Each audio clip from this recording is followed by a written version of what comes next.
పిల్లలకి ఎంతో ఇష్టమైన సన్న దబ్బల ఆవకాయ చేసేసుకుందాం. ముందుగా దానికోసం నేను ఇక్కడ 2 మామిడికాయలు తీసుకున్నాను.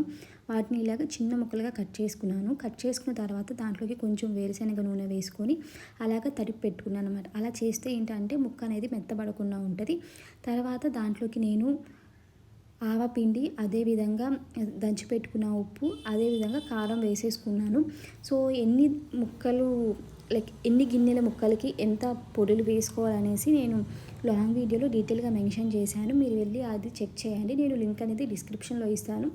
తర్వాత ఇవన్నీ వేసేసుకున్న తర్వాత బాగా మిక్స్ చేసుకుంటున్నాను. మీరు లేదు అనుకుంటే ఈ డ్రై ఇంగ్రీడియంట్స్ అని సెపరేట్గా వేసుకొని మిక్స్ చేసుకొని ముక్కల్లో వేసేసుకోవచ్చు. అలాగా మిక్స్ చేసేసుకొని నేను రాత్రంతా వదిలేసిన తర్వాత నాకు నెక్స్ట్ డే మార్నింగ్కి ఇలాగ మంచిగా ఊటొచ్చిందనమాట. ఇప్పుడు దీనికి తాలింపు పెట్టేసుకోవాలి. తాలింపు కోసం నేను ముందుగా కడాయిలో వేరుశనగ నూనె తీసుకొని నూనె వేడెక్కిన తర్వాత ఆవాలు వేసేసుకున్నాను.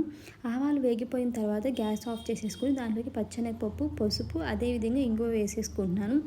ఇది వేగిన తర్వాత పక్కన పెట్టుకొని చల్లారిన తర్వాత మనం ముందుగా కలిపి పెట్టుకున్న ఆవకాయలోకి మిక్స్ చేసేసుకొని అంతే అండి, ఈ సన్నదబ్బల ఆవకాయ అనేది రెడీ అయిపోతుంది.